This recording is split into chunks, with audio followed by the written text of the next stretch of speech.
হাসির রাজা, জ্ঞানের রাজা, রসিক রাজা গোপাল ভাঁড়।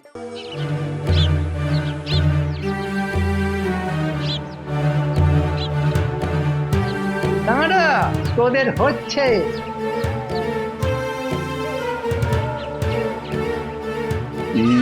কি করি কি করি কি করি এখন? রানীর কথা মতো মন্ত্রীর কাছ থেকে রাজকোষের হিসেব দেখতে চাইবো। আচ্ছা, রানী কি বুঝতে পারে না তো সব জটিল হিসেব টিসেব আমার মাথায় ঢোকে না? আরে মন্ত্রী যে, কি ব্যাপার বলি, টাকা পয়সা জোগাড়ের কোনো উপায় কি এলো নাকি তোমার মাথায়? সেই জন্যই তো এই সাত সকালে ছুটে এলাম মহারাজ। বাহ বাহ বাহ বাহ, উপায় বের করে ফেলেছো, খুব ভালো খুব ভালো। তবে আগে ভাগেই একটা কথা বলে রাখি তোমায়, পুজোর মুখে প্রজাদের ওপর খাজনার জুলুমের ব্যাপারে তোমার রানীমার কিন্তু ঘোর আপত্তি। আপনি নিশ্চিন্ত থাকতে পারেন মহারাজ, আমি যে উপায় ভেবেছি তার মধ্যে কর কিংবা খাজনার কোনো গন্ধ থাকবে না। হ্যাঁ, কর কিংবা খাজনার গন্ধই থাকবে না? বাহ বাহ বাহ বাহ, ও, কি পাকা মাথা তোমার। বলো, কি উপায় বের করেছো?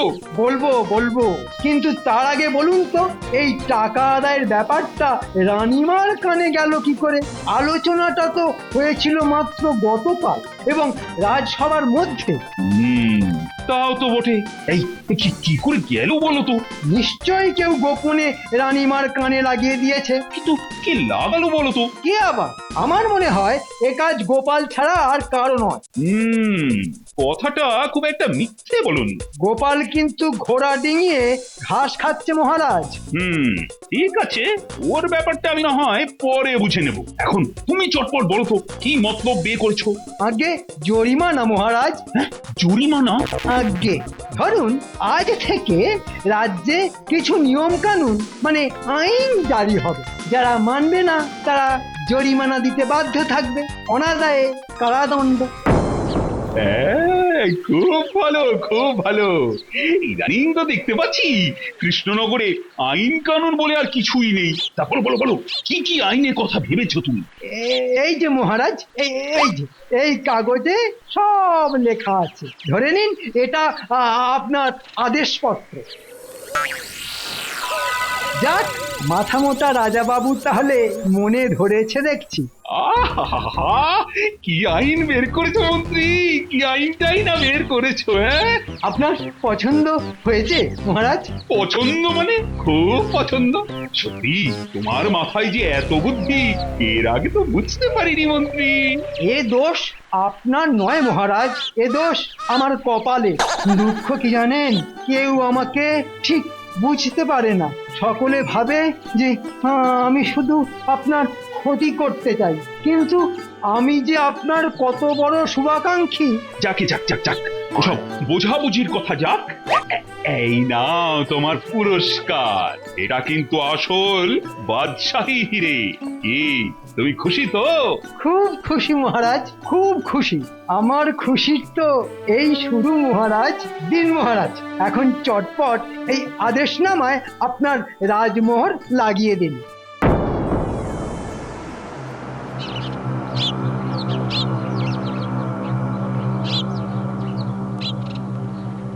এই সকলে কাজ থামিয়ে এখানে এসে দাঁড়া।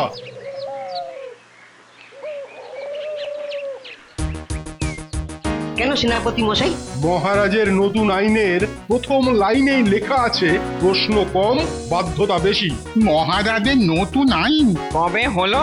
ওই আমরা তো কিছু জানি না। তোদের প্রত্যেকের কাছে গিয়ে ওই সকলের কানে কানে নতুন আইনের কথা বলে আসা মহারাজের দায়িত্ব নয়। কখন কি আইন তৈরি হচ্ছে তা নিজে থেকে জেনে নেওয়া প্রজা হিসেবে তোদের সকলের কর্তব্য।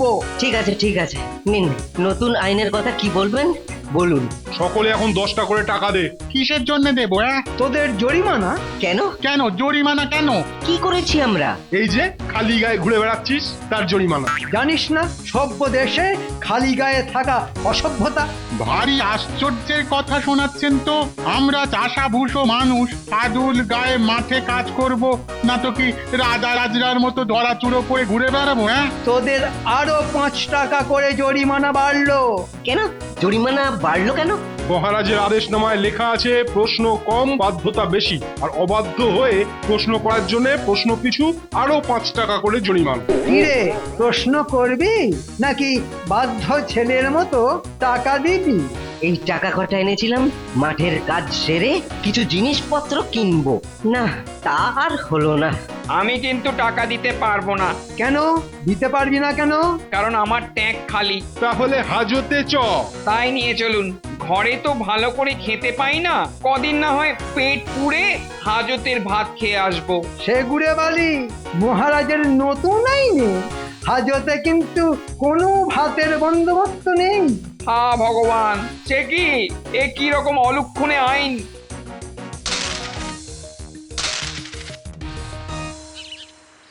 বলো কি গোপাল? তাহলে আর বলছি কি রানীমা, প্রজাদের কাছ থেকে টাকা আদায় পুরো দস্তুর শুরু হয়ে গেছে।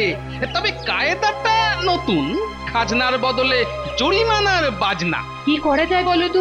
মন্ত্রীর এই বদ বুদ্ধির হাত থেকে কি করে মহারাজ আর প্রজাদের বাঁচানো যাবে? সে চিন্তা আমি করছি রানীমা, শুধু একটু সময় দিন। তবে একটা কথা বলে রাখি রানীমা, আপনি কিন্তু এ নিয়ে মহারাজের সাথে ঝগড়াঝাটি করতে যাবেন না। মহারাজের সামনে এমন ভাব দেখাবেন যে এসব আপনি ওই হাসি মুখে মেনে নিয়েছেন। ঠিক আছে।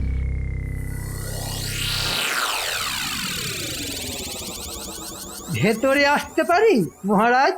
আরে এসো এসো মন্ত্রী, আরে তোমার প্রতীক্ষাতেই তো বসে আছি। তা সারা দিনে জরিমানা বাবদ আদায়পত্র হয়েছে কিছু? হয়েছে মানে ঝড়ের গতিতে হয়েছে। কত হয়েছে? 10,000। বলো কি, 10,000? এ তো অবিশ্বাস্য। এই নিন টাকা। তা মন্ত্রী, এইভাবে চললে তো দুর্গাপুজোর আগেই রাজকোষ একেবারে উপচে পড়বে গো। আপনি শুধু আমার ওপর ভরসা রাখুন মহারাজ, দেখুন না কি করি। কিন্তু মন্ত্রী, আমার আদেশ সময় তো কেবলমাত্র 5টা নতুন আইনের কথা লেখা আছে। আচ্ছা, আরো কিছু আইন বাড়ানো যায় না? মানে যার জোরে আরো আরো টাকা আসবে। সেসব নিয়ে আপনি চিন্তা করবেন না মহারাজ, 2-1 দিনের মধ্যেই আমি আরো কয়েকটা আইন তৈরি করে ফেলছি। আপনি এখন শুধু নাকে সর্ষের তেল দিয়ে ঘুমন। সে তো ঘুমোবই। তোমার মতো মন্ত্রী যে রাজার আছে, তার আর জেগে থাকার কি দরকার? তাহলে আমি এখন আসি মহারাজ। হ্যাঁ হ্যাঁ, এসো এসো এসো এসো।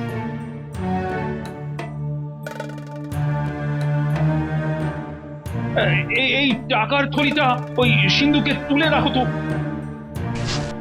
ওমা, 1 থলি টাকা কোত্থেকে এলো গো?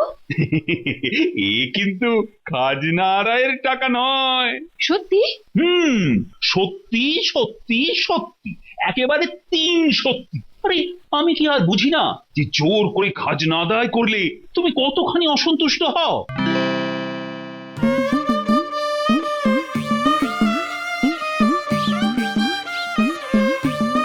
এই বেটা, 20 টাকা জরিমানা দে। কেন? এত জোরে হেঁটে যাচ্ছিস বলে। সে কি, হ্যাঁ? জোরে হেঁটে গেলেও জরিমানা? হ্যাঁ শোন, জোরে হেঁটে গেলে টাল সামলাতে না পেরে তুই কাউকে গুঁতো মারতে পারিস, আবার আসতে গেলে অন্য কেউ এসে তোকে ঢু মারতে পারে, তাই জরিমানা। আচ্ছা, এই হেঁটে যাওয়ার মধ্যে ওই গুঁতো, ঢু এসব আসছে কোথা থেকে? আমরা কি গরু নাকি? আমাদের মহারাজের নাম কি না? কৃষ্ণচন্দ্র। ভগবান কৃষ্ণ তো আসলে গোপালক, তাই কৃষ্ণচন্দ্রের রাজ্যে বাস করে। তোরা সব গরু ছাড়া আর কি রে? ছাড়, 20 টাকা ছাড়। কিছু একটা করো গোপাল দাদা। মহারাজের তৈরি করা নিত্য নতুন আইনের প্যাচে পড়ে আমরা যে শেষ হয়ে যাচ্ছি গোপাল দাদা। জরিমানা দিতে দিতে জলের মতো সব টাকা শেষ হয়ে যাচ্ছে। এত অধৈর্য হয়েও না, আমি তোমাদের কথা দিচ্ছি খুব শিগগিরই একটা বিহিত আমি করবই। তাই করো গোপাল দাদা, না হলে আমরা যে সব না খেতে পেয়ে মরবো। এবার তো কিছু একটা করতে হয় গোপাল। হ্যাঁ রানীমা। এর ওপরও একটা কাণ্ড ঘটতে যাচ্ছে। কাণ্ড? কি কাণ্ড রানীমা? মন্ত্রী নাকি খুব শিগগির মহারাজকে দিয়ে এই আরো কয়েকটা আইনের আদেশনামা করিয়ে নেবে। আরো আইন? ঠিক আছে, মন্ত্রী যেদিন নতুন আদেশনামা নিয়ে আসবে আপনাকে সেদিন খুব কৌশলে ওই কাগজে আরো দু একটা কথা যোগ করে দিতে হবে। কি কথা? শুনুন রানীমা, ওই আদেশনামায় এই কথাগুলো যোগ করতে আপনার কোনো আপত্তি নেই তো? না না, আপত্তি থাকবে কেন? মহারাজ যদি অন্যায় করতে থাকেন তাহলে তার শাস্তি তাকে তো পেতেই হবে, না হলে যে তিনি এই কাজ বন্ধ করবেন না। গোপাল, তুমি নিশ্চিন্তে থাকুন, প্রজাদের ভালোর জন্য আমি সব কিছু করতে রাজি। মহারাজ, মহারাজ, মহারাজ!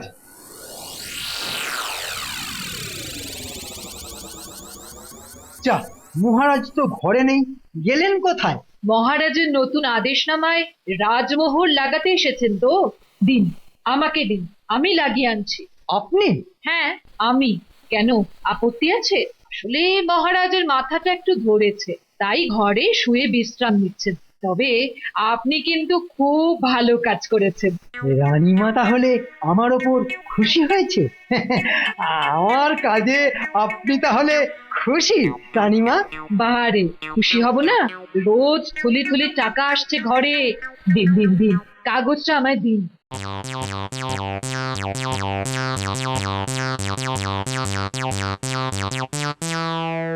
দাঁড়াও, তোমাদের রাজা মন্ত্রীর আইন আমি খোঁচাচ্ছি। এমন ফাঁদে পড়বে না দুজনে, আর কেঁদে কুল পাবে না।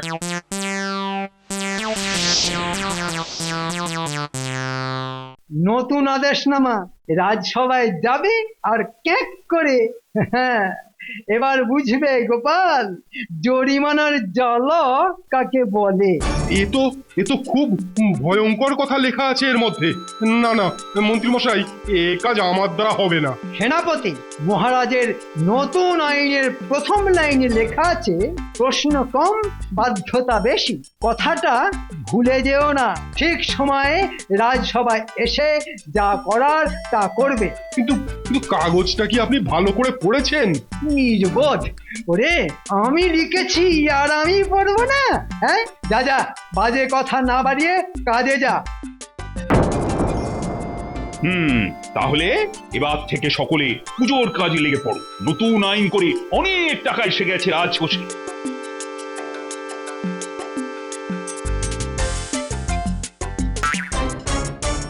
গোপাল, 100 টাকা জরিমানা দাও। কেন 100 টাকা জরিমানা কেন? মাথায় টুপি না পরার অপরাধ। মহারাজের নতুন আদেশনামায় লেখা আছে, প্রকাশ্যে টাক দেখানো যাবে না, এটা অসভ্যতা। তাই টুপি দিয়ে চকচকে টাক ঢাকতে হবে। তুমি টুপি দিয়ে টাক না ঢেকেই রাজসভায় এসেছো, তাই জরিমানা। দেব না, ব্যাস। তাহলে কিন্তু হাজত বাস। মন্ত্রী মশাই, আপনার জরিমানা 50,000। হ্যাঁ, আমার জরিমানা 50,000? আরে ওই সেনাপতি, কি বলছিস কি তুই? এই আদেশনামায় কিন্তু স্পষ্ট লেখা আছে, কি লেখা আছে? যে ব্যক্তি ছুচলো গোপ নিয়ে রাজসভায় আসবে তার জরিমানা 50,000, অনাদায়ে 10 বছর সশ্রম কারাদণ্ড।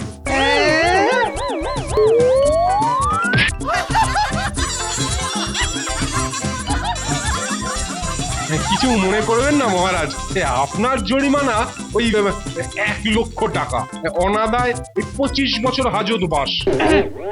কেন? এই তো মহারাজ, আদেশনামায় লেখা আছে। এখানে লেখা আছে যে রাজ্যের এখন তীব্র সংকট। এই অবস্থায় যে ব্যক্তি খুব দামি পোশাক পরবে। চুপ করো, আর বলতে হবে না। এ যে নিজের জালে নিজেই ফেসে গেলাম। আরে ও মন্ত্রী, ও বেটা তো এখন জ্ঞান হারিয়ে মাটিতে পড়ে আছে। কিন্তু তোমরা বিশ্বাস করো, ও বেটা যখন জাল খেয়ে এনেছে আমি চোখ বুজে তাতেই মোহর দিয়ে গিয়েছি। আর সে পাপের ফল তো ভুগতেই হবে মহারাজ। শোনো, তোমার এই অন্যায় আইন থেকে আমার প্রজাদের বাঁচাতে আমি আর গোপাল মিলে আদেশনামায় তোমার আর মন্ত্রীর ব্যাপারটা ঢোকাতে বাধ্য হয়েছি। হ্যাঁ, মন্ত্রী তো আপনার মগজ ধোলাই করে দিয়েছিল, তাই সেই রোগ সারাতে এই দাওয়াই। ধন্য গোপাল, ধন্য রানী। আজ তোমাদের জন্যই আমি এক মহা পাপের হাত থেকে রক্ষা পেলাম। কিন্তু প্রায়শ্চিত্ত কি করে হবে? ওই প্রজাদের সব টাকা তো আমার কাছেই রয়েছে, ওই টাকা আমি ফিরিয়ে দেব। কিন্তু আমার মনে হয় ওর অনেকটাই ওই মন্ত্রী মশাইয়ের পেটে চলে গেছে। পেট চিড়ে বের করব। আর রাজকোষের হিসেব? মন্ত্রীর ঘাড় ধরে করাবো। এই বেটা চচ্চর, ওঠ ওঠ।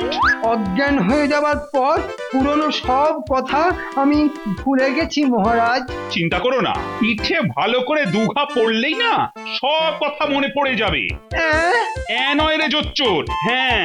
হ্যাঁ, একেই বলে হনুমানের লেজে আগুন লাগানোর ফল। কি বলেন মন্ত্রী মশাই? গোপাল, তোমায় একটা জিনিস দেখাচ্ছি। জিনিসটাকে ভালো করে দেখো। বস্তুটি দেখতে ছোট হলেও এর ক্ষমতা কিন্তু অসাধারণ।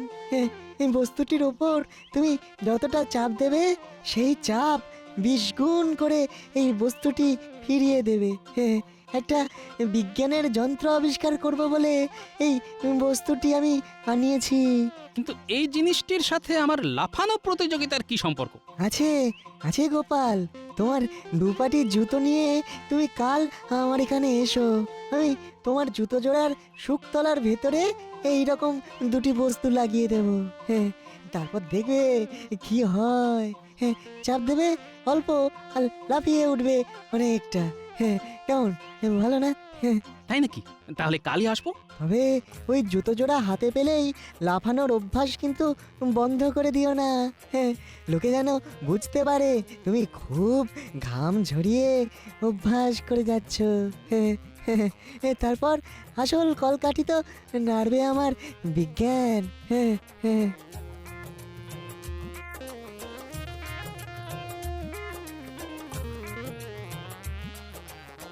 কি গো, মাঠের মধ্যে লাফাচ্ছিলে কেন?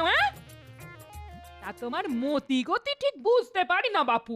কখনো দেখি বেলা দুপুর অব্দি নাক ডাকিয়ে ঘুমোচ্ছ, আবার কখনো সাত সকালে মাঠে গিয়ে লাফাচ্ছ। বলি, বুড়ো হওয়ার সাথে সাথে মাথার কলকবজাগুলো কি ঢিলে হতে শুরু করে দিয়েছে নাকি? এই গোপাল ভাঁড়ের মাথার কলকবজা ঢিলে হওয়া অত সহজ নয়, বুঝলে। তবে লাফালাফি করতে গিয়ে হাঁটুর কলকবজাগুলো বড্ড নড়বড় করে উঠেছে। গিন্নি, গিন্নি, তোমার সংসারের কাজ মিটে গেলে আমার পায়ে একটু গরম তেল ডলে দেবে গো। তোমার ওই গোদা পায়ে তেল তা না হয় দিতে পারি, কিন্তু তার বদলে তুমি আমায় কি দেবে? কেন? সারা জীবন ধরে যা দিয়ে আসছি, সেই প্রাণ ভরা ভালোবাসা। মরণ ঠং দেখে আর বাঁচি না।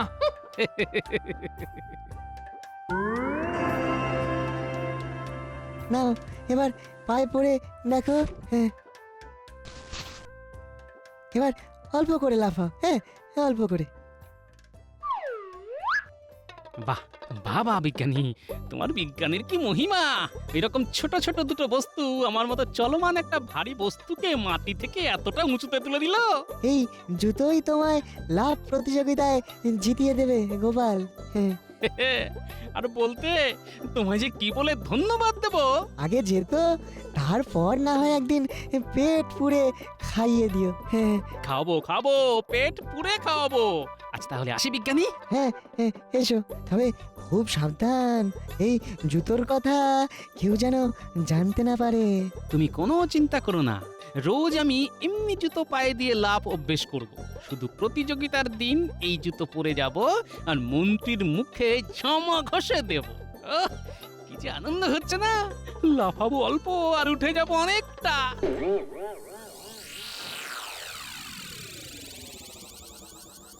ঘরের মধ্যে আরেকবার জুতোটা পায়ে পরে লাফিয়ে দেখি। ঘরে তো আর কেউ নেই দেখার, তাই একটু জোরেই লাফাই। কি হলো? ঘরের মধ্যে দুম করে শব্দ হলো কেন?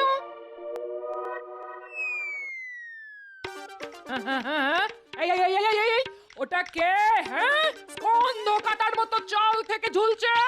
দৌড়া, লাঠিটা নিয়ে আসছি, পিটিয়ে ছাতু করে দেব ছাতু।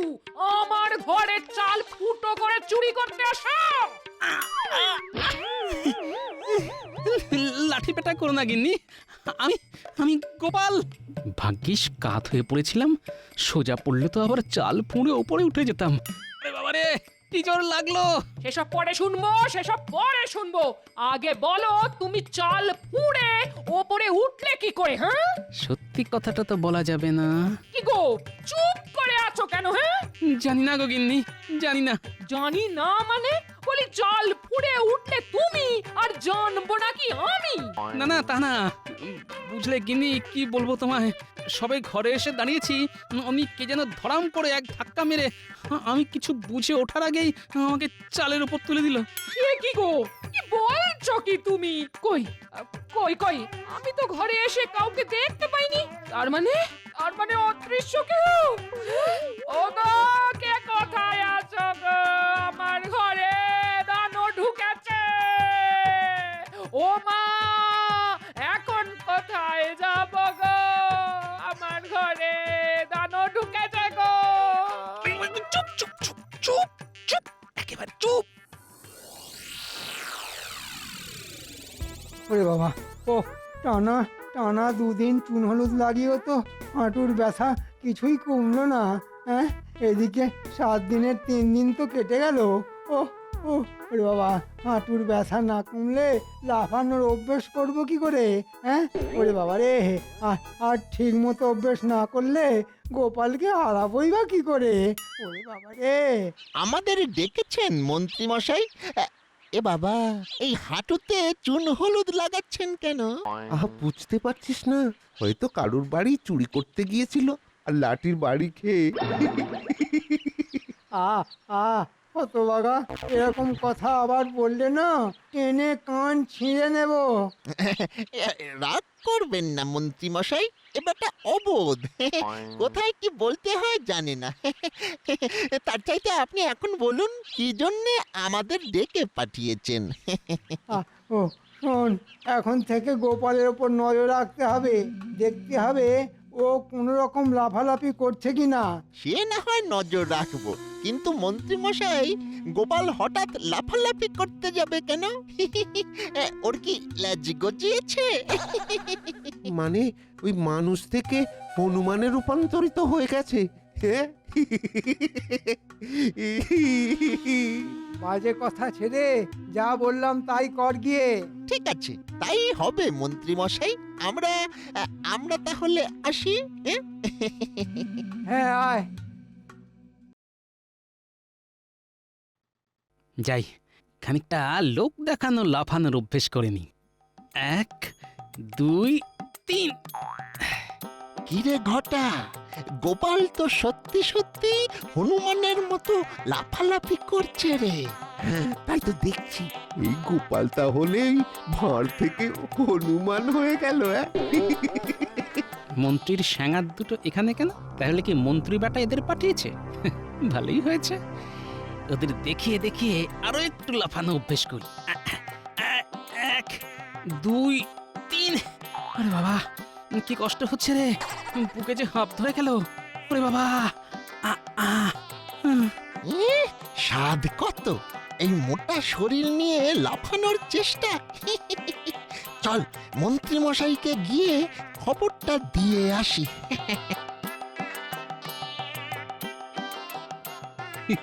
মনে হয় মন্ত্রী বেটাকে খবর দিতে গেল, আর আমি লাফাতে পারছি না শুনে মন্ত্রী খুব খুশি হয়ে নিজের লাফানোর অভ্যেস কমিয়ে দেবে, আর তাতে লাভ হবে আমারই।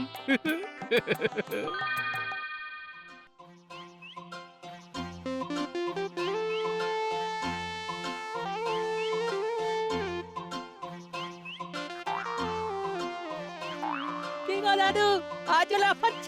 কি করবো বল, তোরা তো আর কোনো উপায় বের করতে পারলি না, তাই নিজের উপরেই ভরসা করে মাঠে নেমে পড়েছি। কি করব বলো, অনেক চিন্তা করেও যে কি করে তোমায় সাহায্য করব সেটাই কিছুতেই মাথায় আসছে না। ঠিক আছে ঠিক আছে, অত চিন্তা করিস না, যে কদিন হাতে আছে সে কদিনই আপনা হাত জগন্নাথ করে লাফানোটা অভ্যেস করে যায়, বুঝলি? দেখি শেষ অবধি কোথাকার জল কোথায় গিয়ে দাঁড়ায়। সেই ভালো দাদু, চেষ্টা করে দাও, দেখবে তুমিই জিতবে। 1 2 3 4।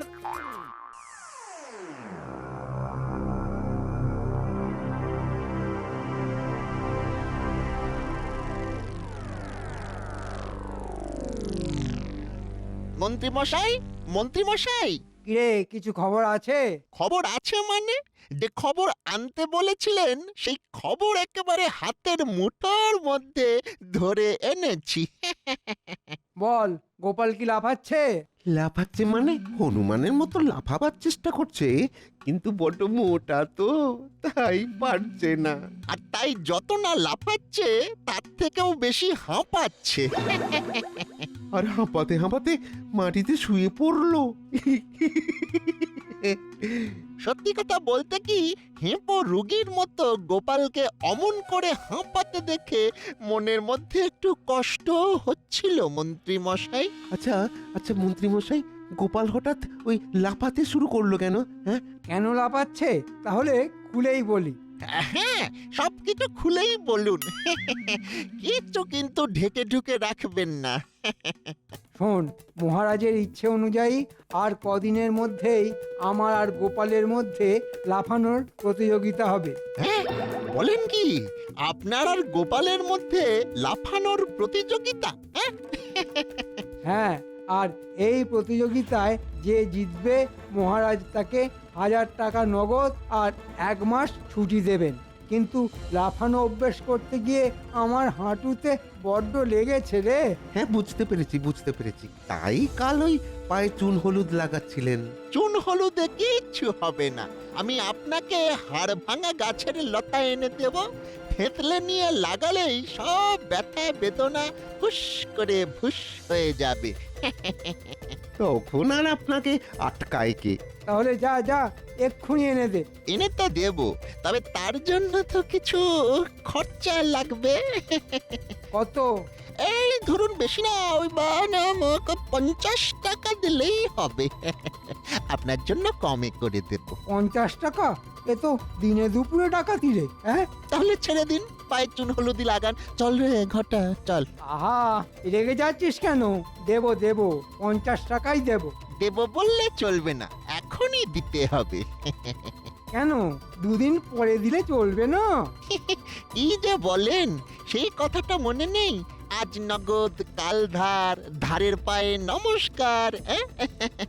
দাঁড়া, নিয়ে আসছি। একে বলে ঝোপ বুঝে কূপ মারা। আর কিছুক্ষণের মধ্যেই শুরু হবে সেই অভূতপূর্ব প্রতিযোগিতা। স্থূলকায় গোপালের সঙ্গে শীর্ণকায় মন্ত্রী মশাইয়ের লাফ দেবার লড়াই। যদিও দুই প্রতিযোগীর মধ্যে কেউ এখনো উপস্থিত হয়নি। বুঝলি বটা ঘটা, তোদের ওই হাড় ভাঙা গাছের লতায় বেশ উপকার হয়েছে, পায়ে আর ব্যথাই নেই। তাহলে চট করে গিয়ে ঝট করে মাঠে নামুন আর লাফিয়ে পেট মোটা গোপালকে হারিয়ে ভূত করে দিন। এই মাত্র বলেছিলাম দুই প্রতিযোগীর মধ্যে কেউই এখনো উপস্থিত হয়নি। তবে এখন দেখা যাচ্ছে একজন প্রতিযোগী মন্ত্রী মশাই সদর্পে হেঁটে আসছেন। ওনাকে স্বাগত জানাতে সকলে করতালি দিন।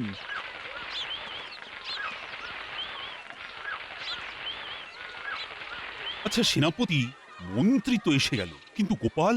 এ মনে হয় আর আসবে না। আরে বাবা, ওই কচ্ছপের মতো মোটা শরীর নিয়ে কি আর আমার সঙ্গে লাফাতে পারে? আরে ওই তো গোপাল।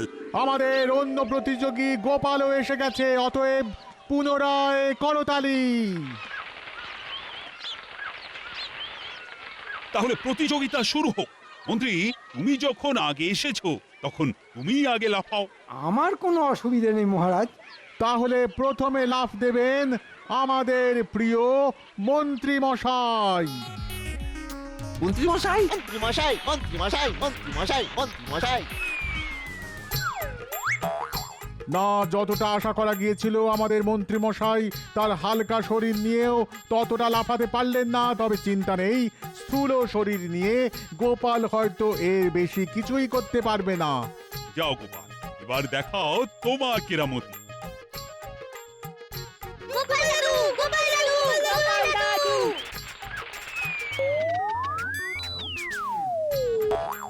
ওরে বাবা, এ কি লাফ! এ তো শুধু লাফ নয়, এ তো একেবারে মহা লাফ। মহালাভ মহালাভ। গোপালের আজকের এই লম্ফন রামায়ণে সমুদ্র পার হবার সময় হনুমানের লম্ফনের কথা মনে পড়িয়ে দিচ্ছে। সকলে জোরদার করতালি। আমার অনেক বিপদের দিনে গোপাল আমায় সাহায্য করেছে। আজ তার কিছুটা প্রতিদান দিতে পেরে আমি সত্যি খুব আনন্দিত। ওরে বাবা, এমন লাফ দেখে আমার যে মাথা ঘুরছে। ওরে বটা ঘটা, আমায় ধর, আমায় ধর। সাবাস গোপাল, সাবাস গোপাল, আজ তুমি অসম্ভবকে সম্ভব করেছো। এমন একটা মোটা শরীর নিয়ে তুমি যে কাণ্ডটা ঘটালে তাতে আমি একেবারে অবাক হয়ে গেছি। গোপাল, এমন একটা জয়ের পর কিছু বলো। একটা কথাই শুধু বলবো, ছলনা পাপ হলেও যুদ্ধতে ছলনা করলে তাতে কোনো পাপ হয় না। আর প্রতিযোগিতা তো আসলে একটা যুদ্ধ। একেবারে খাঁটি কথা। For more updates, subscribe to our channel, click the show links and enjoy watching the videos.